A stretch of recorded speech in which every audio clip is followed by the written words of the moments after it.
নবম দশমে ডকুমেন্টস ভেরিফিকেশনে কারা কারা বাদ পড়বে, কারা কারা বাদ যাবে, আজকে এই ভিডিওতে আলোচনা করছি।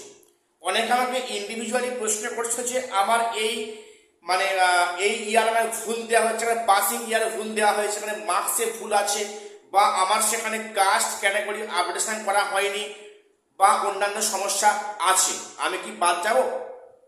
দেখো, এই প্রশ্নটা অনেকেই করছো। আজকের ভিডিওটা মন দিয়ে শোনো, প্রত্যেকের ডাউট ক্লিয়ার হয়ে যাবে। প্রথম বলি, আজকে ডকুমেন্টস ভেরিফিকেশন নবম দশমে কারা কারা বাদ পড়ছো, কোন কোন ভুলে বাদ পড়ছো, মন দিয়ে শোনো। প্রথম বলি, এক্সপিরিয়েন্সের মার্কস, বিশেষ করে 9-10-এ প্রত্যেককে যা ইচ্ছা মনে এসছে মার্কস বসিয়ে দিয়েছে, দিয়ে ফর্ম ফিল আপ করেছে।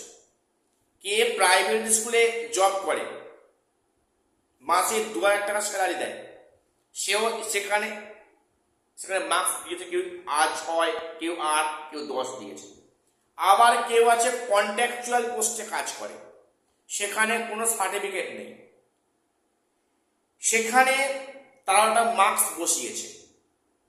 দেখো, প্রথম বলে রাখি, যেগুলো মাইনর ভুল থাকবে, যে ভুলগুলোর জন্য কিন্তু তোমার সেখানে কাট অফে কোনো এফেক্ট পড়বে না, সেগুলোকে বলা হয় মাইনর ভুল। যেমন সাচ অ্যাজ, সেখানে তোমার পাসিং ইয়ারটা ভুল লেখা হয়েছে, মাস্টার্স বা সেখানে তোমার গ্র্যাজুয়েশনে পাসিং ইয়ার্সটা ভুল দেওয়া হয়েছে, এগুলো কিন্তু কোনো সমস্যা হবে না। বা সেখানে তুমি কাস্ট ক্যাটাগরি আপডেশন করনি, সেক্ষেত্রে সমস্যা হবে না। তো সমস্যা কোথায় হবে? যেগুলো মেজর ভুল, যে ভুলে তোমার মার্কস কমবে, তোমার কাট অফ নামবে, যদি সেই ভুলগুলো করে থাকো, তাহলে তুমি সেখানে ছিটকে বেরিয়ে আসছো, পরিষ্কার কথা, তুমি সেই কাট অফে যেতে পারলে না। এখন এখানে বেসিক্যালি যেটা হবে কি, যে এক্সপিরিয়েন্সের মার্কসে যেটা বলছিলাম, প্রত্যেককে বেমালুম যা মনে এসছে বসিয়েছে, কিন্তু ওখানে অ্যাকচুয়ালি কি সাবস্টিটিউটিভ পোস্টে হবে, এবং পোস্টটা কন্টিনিউশন হবে, ডিআই বা সরকারের অ্যাপ্রুভ কোনো সার্টিফিকেট থাকতে হবে। এক্ষেত্রে বিএডরা, যারা বিএড যারা ডেপুটেশনে কাজ করেছো, মনে করো 3 বার 4 বার করেছো, তারা সেখানে কেউ 6 কেউ 8 বসে দিয়েছে, হবে না। কিন্তু এই পোস্টটা কন্টিনিউশন পোস্ট নয়। ডেপুটেশনে একটা টার্মে খুব হার্ড হলে 8 মাস, 9 মাস, 10 মাস কি 11 মাস হয়। কাজেই সেখানে তুমি 4টে স্কুলে তুমি সেখানে কাজ করছো ডেপুটেশনে, তুমি সেখানে 8 মাস বসে দেবে না, এখানে তোমার কিন্তু তুমি বাদ পড়ে যাচ্ছ। বাদ মিনস তোমার সেই মার্কস তুমি পাচ্ছ না, তোমার কাট অফ নেমে যাচ্ছে, তুমি সেখানে ইন্টারভিউতে যেতে পারবে না, পারছো না, পরিষ্কার ইংরেজি। আর কারে ভুল থাকবে? যাদের মার্কস বসানোর ক্ষেত্রে ভুল হয়েছে, সে গ্র্যাজুয়েশন কি মাস্টার্সে মার্কস দেওয়া ভুল হয়েছে।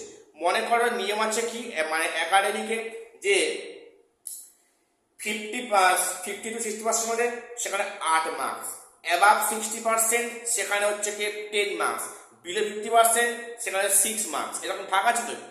মনে করো তুমি সেখানে পেয়েছো, সাপোজ তুমি সেখানে পেয়েছো 59 পয়েন্ট সামথিং, তুমি সেখানে 60 করে দিলে, তুমি সেখানে 10 মার্কস বসে দিলে একাডেমিক্সে, হলো না কিন্তু।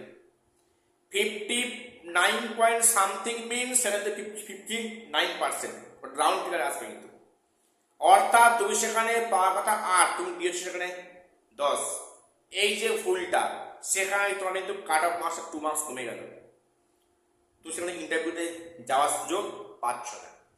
অর্থাৎ এই সমস্ত যাদের মেজর কিছু ভুল রয়েছে, যেগুলো তোমার কাট অফে এফেক্ট ফেলবে, এরকম ভুল থাকলে তোমার কিন্তু সেখানে তুমি ইন্টারভিউতে যেতে পারছো না, তুমি সে কিন্তু কাটতে কম পেয়ে যাচ্ছ।